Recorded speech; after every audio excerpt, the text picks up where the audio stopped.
Les archéologues doivent toutefois se presser car le délai de fouille convenu avec les promoteurs immobiliers prendra fin le 10 février déjà.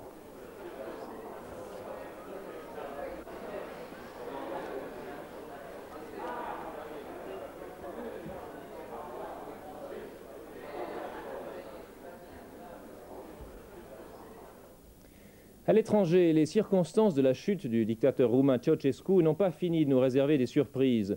Vous vous souvenez tous de ces terribles images de charniers dans la ville de Timișoara.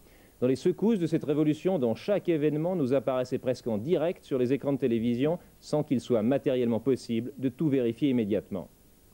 Plusieurs médecins roumains affirment actuellement qu'il s'agissait d'une macabre mise en scène afin de discréditer encore plus le régime du tyran déchu. Ils appuient leurs affirmations de certains faits troublants. Les corps portaient des traces d'autopsie, une pratique courante en Roumanie pour toute personne décédée à l'hôpital, donc rien à voir avec les prétendus massacres. Et les fils de fer qui entouraient les membres de certains corps n'auraient servi qu'à les transporter à la morgue. La Chine est indignée par les parlementaires américains. Elle envisage même des mesures de rétorsion.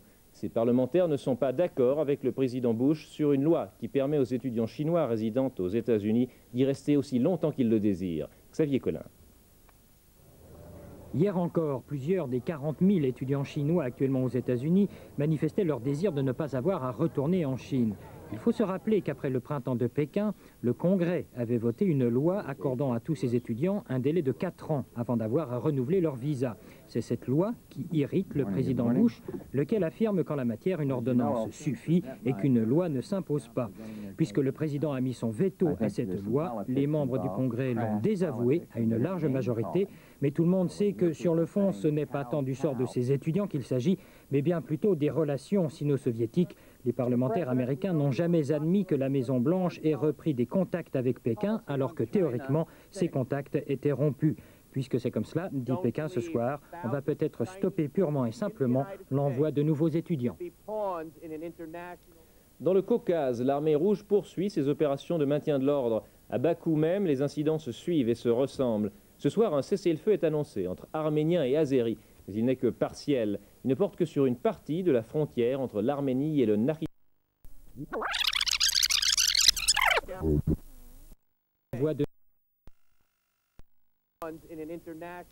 Dans le Caucase, l'armée rouge poursuit ses opérations de maintien de l'ordre. À Bakou même, les incidents se suivent et se ressemblent. Ce soir, un cessez-le-feu est annoncé entre Arméniens et Azéris, mais il n'est que partiel. Il ne porte que sur une partie de la frontière entre l'Arménie et le Nakhichevan.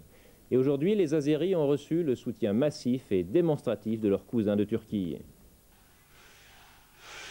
Ils étaient plus de 20 000 Turcs azéris rassemblés dans la ville frontalière d'Igdir pour protester contre l'envoi de l'armée rouge à Bakou. Nous avons tous des parents en Azerbaïdjan, disait un porte-parole, et nous demandons au gouvernement d'Ankara de nous laisser franchir la frontière pour pouvoir nous battre aux côtés de nos frères. Il y a en Turquie près de 400 000 Turcs azéris. Et à Bakou même, on est entré dans ce qu'un expert appelle une guerre de partisans. Il n'y a plus d'affrontements directs, mais des dizaines de jeunes nationalistes qui, bravant le couvre-feu, harcèlent les soldats de l'armée rouge. 2 militaires ont encore été tués ce matin dans une embuscade. La tension ne s'est évidemment pas apaisée avec l'annonce de l'arrestation de l'un des dirigeants du front azéri. Pour ce front, Moscou doit comprendre que l'Azerbaïdjan pourrait très bien et très vite se transformer en un Afghanistan intérieur. Ava Gardner, l'une des plus grandes stars d'Hollywood, est décédée aujourd'hui à Londres des suites d'une pneumonie. Elle était âgée de 67 ans seulement et avait été l'épouse du tout aussi célèbre chanteur Frank Sinatra. Chantal Woutli a choisi quelques extraits inoubliables pour tous les admirateurs de la belle Ava. Une présence royale, un sens profond de la vérité, disent ses fans qui l'ont fait rejoindre le mythe de la femme de rêve. En 51, Pandora. En 52, les neiges du Kilimandjaro. En 54, la comtesse aux pieds nus, où elle incarne la beauté, la grâce et la sensibilité. Femme volontaire et logique aussi, elle avait violemment tourné le dos au Star System et fui Hollywood, au fait de sa gloire. Mais les bombes sont loin. Vous me surprenez, monsieur Dawes. La peur est toujours là. De quoi auriez-vous donc peur? Oh, comme tout le monde. Et comme vous, j'ai peur d'être exposée, sans protection.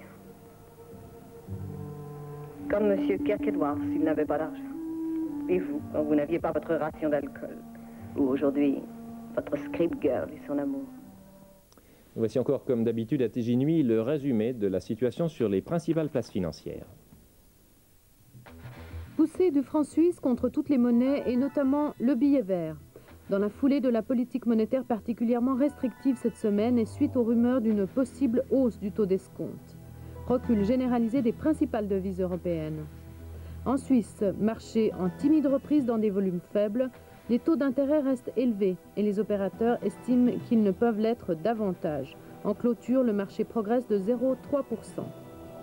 Au Japon, les craintes d'un recul de Wall Street ne se sont pas confirmées, ce qui a rassuré les cambistes. De plus, la relative fermeté du yen a soutenu le marché obligataire.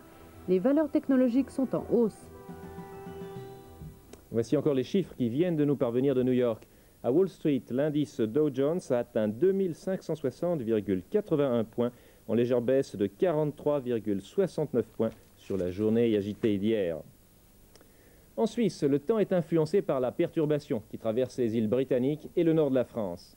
Cette nuit, le vent d'ouest va forcir et souffler même parfois en tempête. Demain, il pleuvra sur l'ensemble de la Suisse, avec de la neige au-dessus de 800 mètres. Pour le week-end, c'est un temps très variable qui nous attend. Voilà, c'est la fin de ce journal. Demain, je vous retrouve vers 22h15. Passez une excellente... Très variable qui nous attend. Voilà, c'est la fin de ce journal. Demain, je vous retrouve vers 22h15. Passez une excellente nuit. À demain.